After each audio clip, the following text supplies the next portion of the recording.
Chapter 7. Program with Images. Before the development of alphabets and sophisticated languages of various kinds, people communicated with pictures. Those ancient cave drawings can be understood by modern people just as easily as they could by primitive people long ago. No matter what language you speak, you can still recognize their pictures of animals, trees, rivers and streams, and even people. Those pictures often tell stories about what happened to the people of that era. Good communicators use words to create mental images in their audience's minds. An average communicator, for example, might say, "It's time for young people to exercise some leadership." President John F. Kennedy, a great communicator, said, "The torch has been passed to a new generation of Americans." Mental pictures send the form of visualization and imagination and be one of the most powerful tools you can use in your mental programming. Pictures are the universal language. Everybody, no matter where they live or what their background, will get the picture. They understand. Writers spend hours trying to describe what something looks like. A picture makes it easy. We need to send regular reports to higher intelligence to let our helpers in the spiritual dimension know what is happening in the physical dimension and what we are doing about it. Mental pictures have proven to be the best form of mental communication. Understanding visualization and imagination. Some people have clear, vivid mental images. Many of us do just fine by thinking about what something looks like. It doesn't matter. What's important is that we think in terms of what things look like. When you hear the phrase, "the torch has been passed," what does that look like to you? What kind of torch would you imagine? If you were looking at the event, what would you see? Where is the person who is passing the torch? To your left, your right, facing you, with his or her back to you? Where is the person receiving the torch? Is it a man passing the torch or a woman? What about the person receiving the torch? An adult? A child? How is he or she dressed? Describe how you would have them dressed if you were directing this scene in a film. That's all that we need when we talk about mental pictures. If you can think about what something looks like, and can describe it, you are doing it correctly. In order to help us understand this better, let's define some terms the way that we use them in the Silva programs. See. You see with your eyes. Visualize. When you recall what something looks like that you have seen before, you are visualizing. It is the memory of what something looks like. It is not the same as seeing, it is not nearly as vivid. Most people say that dreams are more vivid than visualization. You can visualize with your eyes open or closed, at beta or at alpha. Just relax and recall what something looks like. Imagine. Imagination is a creative process. When you imagine, you think about what something looks like that you have never seen or imagined before. If you have seen someone pass a torch to another person and you recall what that looked like, that's visualization. If you do not recall something you have seen before but make up your own scene, that's imagination. Later, when you recall that scene that you created with your imagination, you are using visualization, because you are using memory to recall something you experienced previously. Words can often help you to create better mental pictures. You might want to describe a scene to yourself to help you recall it or imagine it. For instance, think of a relative or friend that you know very well and think of what his or her face looks like. It might help you to recall what the color of the person's hair, skin, and eyes and what his or her forehead, nose, cheeks, and facial characteristics are. If you are visualizing a project you are working on, it might help you to imagine that you are discussing the project and how to go about doing it, in order to help you create a detailed mental picture of it. Just remember that your words are there to support your mental images, not to substitute for them. Establishing a communication system, Jose Silva developed the concept of the mental screen to use as a communications tool. If you want to examine an existing situation to determine what the problem is, project an image of it onto your mental screen so that you can make a good study of it. Then when you are ready to correct the problem, you project the solution image onto your mental screen. To locate your mental screen, begin with your eyes closed, turned slightly upward from the horizontal place of sight, at an angle of approximately 20 degrees. The area that you perceive with your mind is your mental screen. Without using your eyelids as screens, sense your mental screen to be out, away from your body. Your eyes should be turned upwards to a comfortable position, but not so far as to be uncomfortable.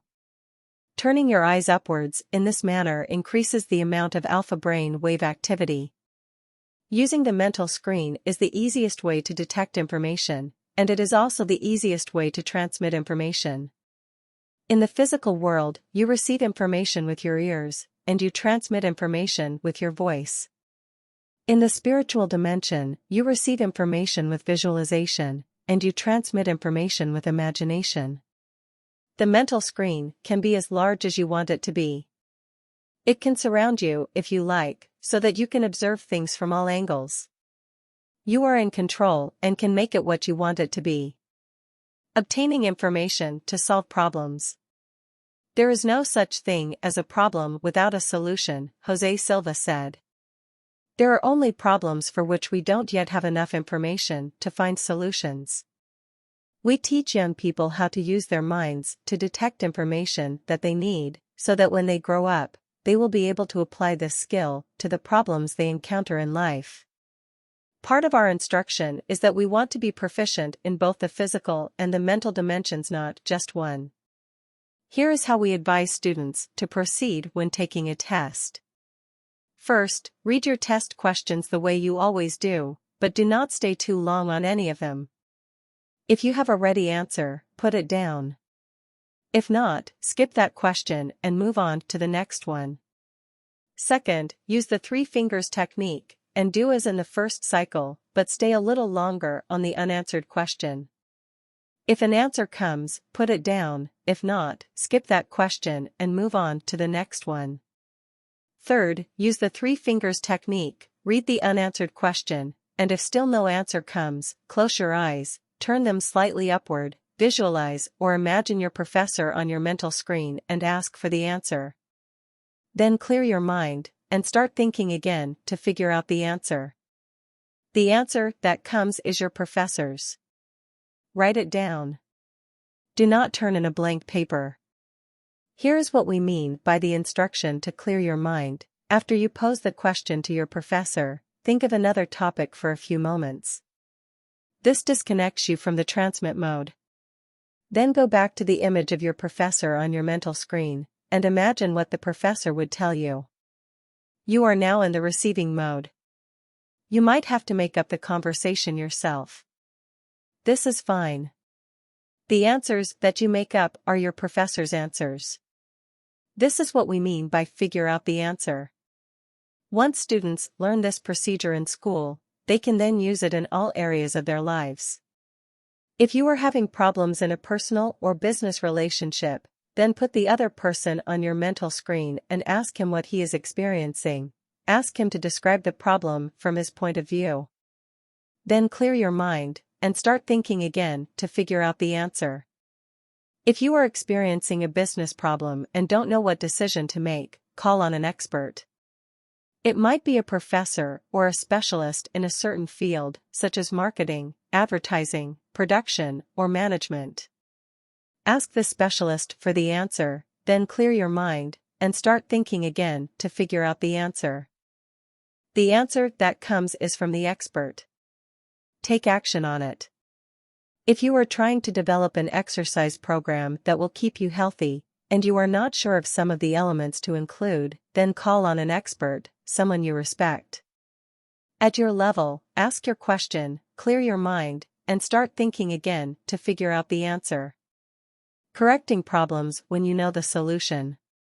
You can use the mirror of the mind technique when you know the problem and also know what the solution is.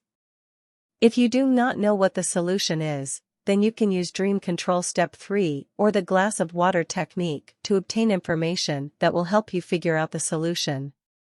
You can also do some creative thinking at the alpha level.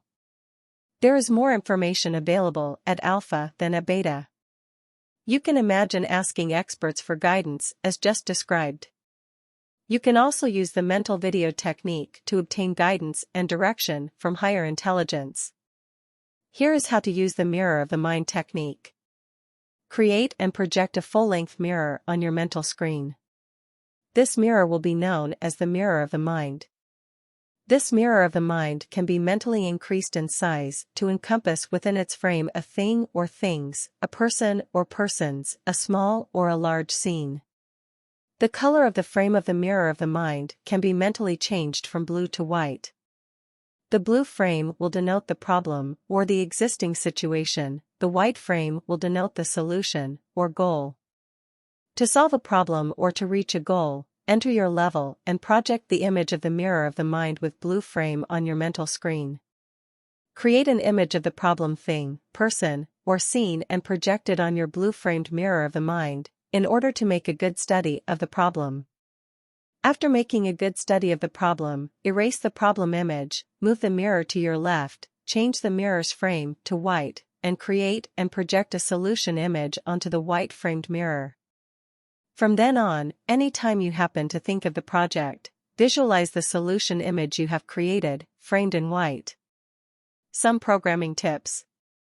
When Jose Silva said to make a good study of the problem, he meant that we should observe the details. When you move the mirror towards your left before creating the solution image, this takes into account the movement of time from a spiritual point of view. Research has revealed that from a spiritual point of view, the past is to your right, the present is in front of you, and the future is to your left. The frame of the mirror can only be changed from blue to white. You never go back to the problem. Whenever you think of the problem, which we will call a project from now on, immediately erase it from your consciousness, and visualize the solution image you have created, framed in white. When you program, watch for objective feedback to let you know what effect your programming is having. We recommend that you program in such a way that you would expect something to happen within the next few days. If you notice an improvement in the project within 2 or 3 days, then you know to keep on programming the way you have been doing. If the situation gets worse in the next 2 or 3 days, then go to level and analyze what happened. You might realize that you should alter your programming. When you are not getting positive results, then try anything that you can think of at your level to see if you can change things and start making progress. Sometimes you need to program more, sometimes you need to program less. Sometimes the problem is what Robert Collier mentioned in Chapter 5. Sometimes we are trying so hard to make something happen the way we think it should happen that we block ourselves. Instead, try to let it happen. Release it, so that higher intelligence can do whatever is best for all concerned. The more desire you have, the better. How many reasons do you have for wanting to achieve this goal or correct this problem? Perhaps there are 5 benefits that you can think of. Enter your level and think about it again, you might come up with 5 more benefits. Then you will have twice as much motivation. The bigger your project is, Jose Silva told us, the more help you will get from higher intelligence. What I mean by bigger is how many people will benefit. If you are just programming something for yourself only, then you are on your own, you're not going to get any help. But if your programming will benefit many people, then you will get help. The more people who will benefit, the more help you will get. The more you practice, the better. Begin by entering your level as you have learned to do, and apply the techniques exactly as Jose Silva has instructed you to. In an emergency, do what you need to do and expect the best. That's what Hector Chacon did when he found himself losing a golf match. In 1989, Hector Chacon attended the Silva course in hopes of finding a way to lift the basketball team he coached out of a slump. He taught his players how to enter the alpha level and program, and they won the district championship. But the Silva techniques helped him with his golf game.